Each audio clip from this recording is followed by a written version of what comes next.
Hello दोस्तों, कैसे हैं आप लोग। उम्मीद करते हैं सब अच्छे होंगे।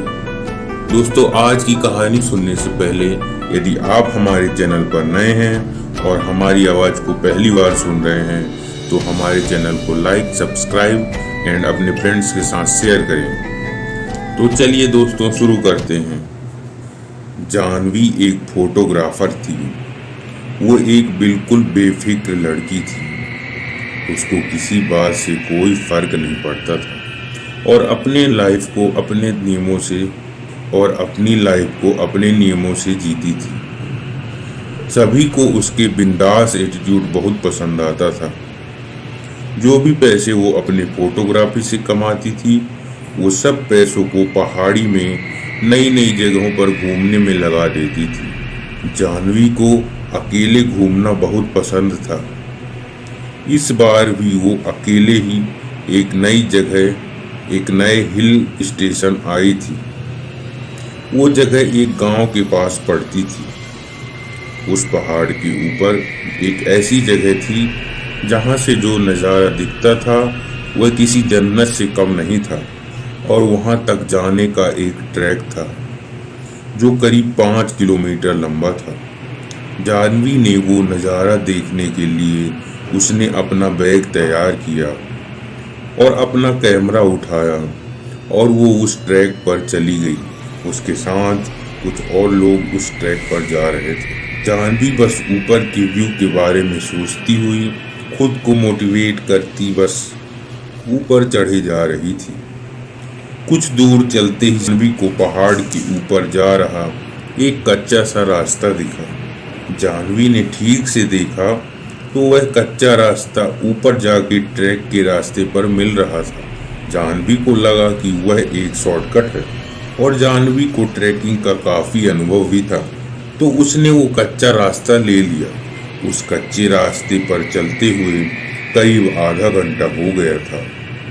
अब तक उसे ट्रैक वाले रास्ते पर पहुंच जाना चाहिए था, पर वो तो पहाड़ी के किन्हीं घने जंगलों में आ चुकी थी। जानवी ने जब वापस मुड़कर देखा तो उसे वापस जाने का रास्ता भी नहीं समझ आ रहा था। वो रास्ता भटक चुकी थी। उसके फोन में नेटवर्क भी नहीं आ रहा था। अब जानवी थोड़ा परेशान होने लगी। अपनी किस्मत को कोसती हुई जानवी अब सही रास्ता खोजने लगी। भूख के मारे उसकी जान निकले जा रही थी कि तभी उसके सामने कुछ ऐसा आया जिसे देखकर उसे अपनी आंखों पर यकीन नहीं हो रहा था। उस वीराने के बीच एक बहुत ही सुंदर कैफे बना था और उसी कैफे से एक पक्की सड़क भी मिली थी। जानवी की खुशी का तो कोई ठिकाना ही नहीं रहा। वो जल्दी दौड़कर उस कैफे की तरफ गई और अंदर चली गई। कैफे जितना बाहर से सुंदर लग रहा था उतना ही सुंदर अंदर से भी था। कैफे के अंदर बहुत ही सुंदर डेकोरेशन थी और कुछ लड़के लड़कियां वहां बैठकर हंस खेल रहे थे। वो कैफे बिल्कुल परफेक्ट था। जानवी सब कुछ भूल गई थी। फटाफट से एक टेबल पर बैठ गई और तभी एक वेटर आया। उस वेटर ने जैसे ही मेनू कार्ड टेबल पर रखा, जानवी की नज़र उसकी कलाई पर पड़ी। उसकी कलाई पर जलने का निशान था। जब तक जानवी उस घाव को ठीक से देख पाती, उस वेटर ने उस घाव को ढक लिया। जानवी को बहुत ज़्यादा भूख लगी थी और इसलिए उसने जल्दी से अपने खाने का ऑर्डर दे दिया।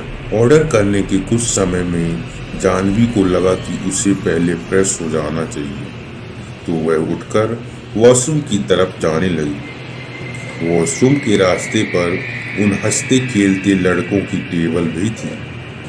तभी उसने देखा कि उनमें से एक लड़के के सर पर एक घाव था और ये घाव ठीक उस वेटर के जैसे ही लग रहा था। ध्यान से देखने पर जानवी को पता चला कि वैसा ही घाव टेबल पर बैठे हर इंसान पर था। किसी के चेहरे पर तो किसी के हाथ पर। जानवी उन घाव को देखने में इतनी गुम हो गई कि उसे ध्यान ही नहीं दिया कि वो हंसते खेलते लोग अब बिल्कुल शांत हो गए थे और वो जानवी को बहुत ही डरावने तरीके से घूर रहे थे। जानवी को लगा कि शायद उसके ऐसे देखने पर वो लोग नाराज हो गए। वह सॉरी बोलकर वहां से सीधी वॉशरूम चली गई। वॉशरूम में मुंह धुलते हुए वह उन घावों के बारे में सोच रही थी। मुंह धुलने के बाद जब उसने सर उठाकर शीशे में देखा तो उसकी रूह कांप उठी। उस वॉशरूम के शीशे में वो पूरा वॉशरूम जला हुआ दिखाई दे रहा था।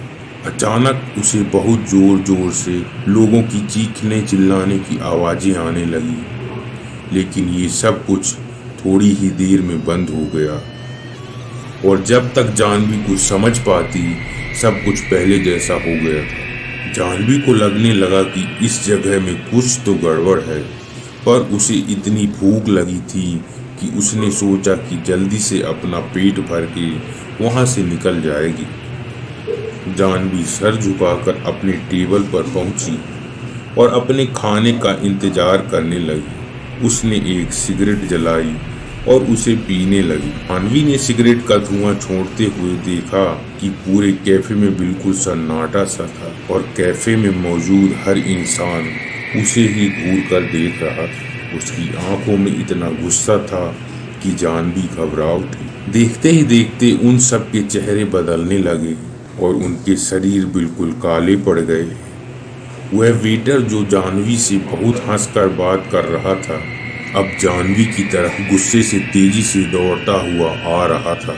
जानवी ने सहम कर अपनी सिगरेट को पानी के गिलास में डालकर बुझा दिया। जानवी को कुछ समझ में नहीं आ रहा था कि आखिर हो क्या रहा है और वो बहुत ज्यादा डर चुकी थी। इससे पहले वह कुछ कर पाती उसने देखा कि वहां बैठे लोग जिनके शरीर काले पड़ चुके थे अब राख की तरह टूट रहे हैं। यह देखकर डर के मारे जानवी की जान निकल गई।